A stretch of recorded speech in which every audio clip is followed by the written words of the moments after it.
disobedience against the Elohim. So the earth was cursed, and therefore what we see today in the Afar is because of the curse, just like when we look at the Sahara. The Sahara is another example, and we look at Arabia being another example. You know what I'm saying? But the way we see it today is not the way it was in that day. So when the Metzaf Kedus, when the Holy Scripture says in Orit Ze Fitret, Orit Ze Lidet, or Berashet, if you please, in Genesis, the genealogy of Isis, that Adam was reformed from the Afer of the Midr, of the Midr. What does Midr mean? That's the Ethiopic word, Midr. Midr, Innidr, Midr, Madir, to dwell, to spend the night. Idr, Midr, man was created from the what? From the dust, right? From the reddish brown to black earth. The source. The source is the nigger. The nigger is the source. They know this. How come you don't know it? They recognize this. This is why they want to get a tan as soon as they can. Why they perm their hair, not to get it straighter. They perm their hair to get it coarser. They perm their hair to get it kinkier and kinglier, just like you. You understand? Some of them want to talk about a white Egypt. That's just nonsense. That's just silliness. You understand? Some want to say that the Egyptians had red. They pictured themselves as red. I've read this somewhere in some of these Egyptologists say that. Well, nobody really knows why the Egyptians like to paint themselves red, but nobody actually knows why they like to paint themselves red. You understand? They just painted themselves red. Just they chose that.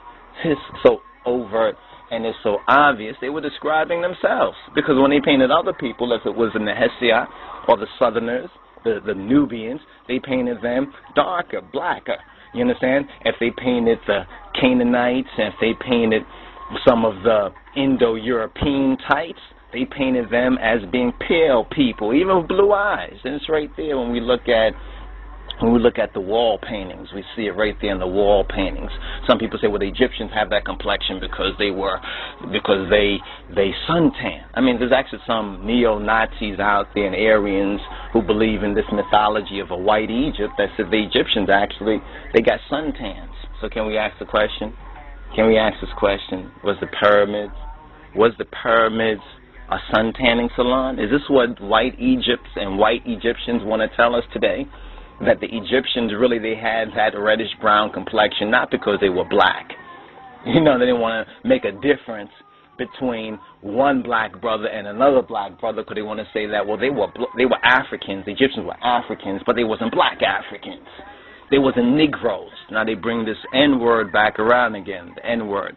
Here it comes. The N-word comes back into play again. So Acts of the Apostles, chapter 13 and 1, the key word right there is that Simeon, that was called Nigger and Niger, and the link with the true Beta Israel, the link with the true ancient Egyptians, the link with the Ethiopians, the link with black people, whether they were reddish-brown black people, whether they were blue-black black people, whether they were cafe au lait black people, guess what?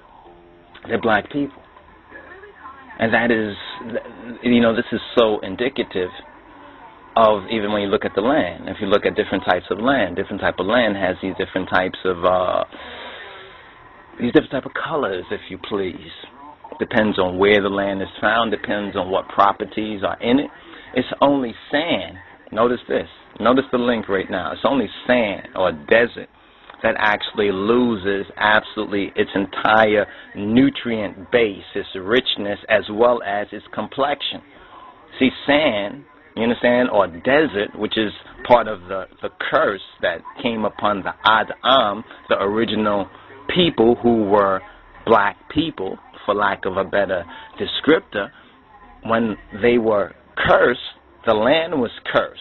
Later on, the curse became a genetic curse, and this is where we get the leprosy, the clean lepers. This is where we get the Indo-European types. This is where we get the white man from. The interesting thing about the white Egyptology mythology, the Aryan neo-Nazi mythology, is that if the Egyptians were just tan people, then how come the other people who lived right there too, they didn't become tan? You mean they wasn't allowed into the pyramids, the tanning salons, to get a tan too?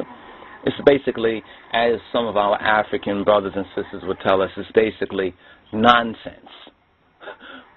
What the white Egyptology crowd and the neo-Nazis say, that the Egyptians were white, is basically nonsense.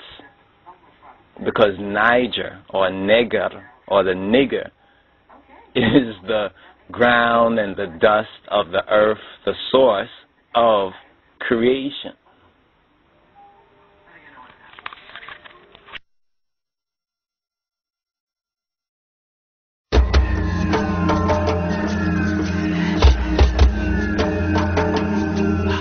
We as African people, we must remember our past.